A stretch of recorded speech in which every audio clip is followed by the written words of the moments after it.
Medical রিপোর্টে ধর্ষণের আলামত প্রমাণ এবং সমস্ত সাক্ষীদের জবানবন্দি দেওয়াতে অভিযোগ প্রতিষ্ঠিত হয়েছে, প্রমাণিত হয়েছে। আমিষাকে ধর্ষণ পরবর্তী হত্যাকাণ্ডের ঘটনা নিয়ে সারা দেশে যখন একটা উদ্বেগ পরিস্থিতি, বিচার বিভাগ,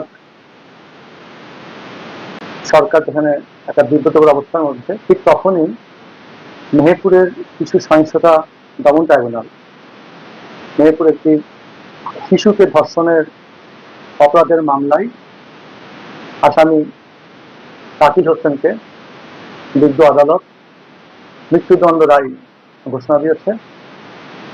সেই সাথে ৩ লক্ষ টাকা জরিমানা, অনাদায় আরো 1 বছর জেল।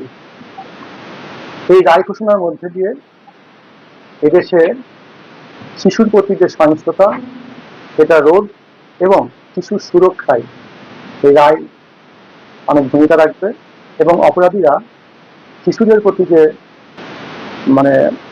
সহিংস মনোবৃত্তি কিংবা যে শিশুদেরকে বিভিন্ন কাজে তাদেরকে ব্যবহারের যে প্রবৃত্তি, সেখান থেকে অপরাধীরা নিবৃত হবে।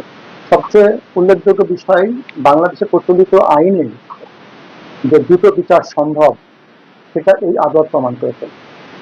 এই মামলাটি কেস দাখিলের পর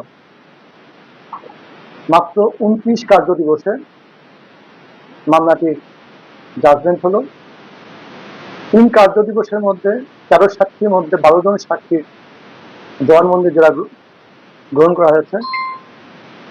দূরের সাক্ষীদেরকে, যাদের আসা তাৎক্ষণিক সম্ভব না, দূরের সাক্ষীদের ভার্চুয়াল সাক্ষীর মাধ্যমে তাদের জবানবন্দি জেরা গ্রহণ করা হয়েছে। রাষ্ট্রপক্ষ এই মামলায় আসামির বিরুদ্ধে আনীত অভিযোগ সাংঘাতিকভাবে প্রমাণ করতে সক্ষম হয়েছে এবং আদালতে সাক্ষীদেরকে দ্রুত প্রডিউস করে বিচার ব্যবস্থাকে কত দ্রুত নিষ্পত্তি করে বিচার প্রার্থীদের কাছে স্বস্তি দেওয়া যায় সে চেষ্টা করেছে। আজকের এই আদেশ আমার মনে হয় রামিসা এবং তার পরিবারের আত্মার শান্তি পাবে। পাশাপাশি এদেশে ধর্ষকদের বিরুদ্ধে আইনের যে কঠোর প্রয়োগ, সেই মেসেজটাও এই রায়ের মাধ্যমে প্রতিষ্ঠিত হবে। রাষ্ট্রপক্ষ এই মামলার আদালতের যে রায়, আপনারা জানেন যে এই আদালতের যিনি বিচারক তাজুল ইসলাম,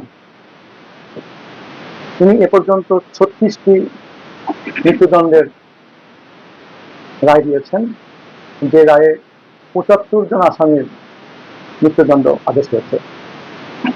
অত্যন্ত বিজ্ঞ একজন বিচারক, যিনি মামলার পুঙ্খানুপুঙ্খ সমস্ত দিক বিবেচনা করে শিশুর বাড়িধারার জবানবন্দি, মেডিকেল রিপোর্টে ধর্ষণের আলামত প্রমাণ এবং সমস্ত সাক্ষীদের জবানবন্দি দেওয়াতে অভিযোগ প্রতিষ্ঠিত হয়েছে, প্রমাণিত হয়েছে।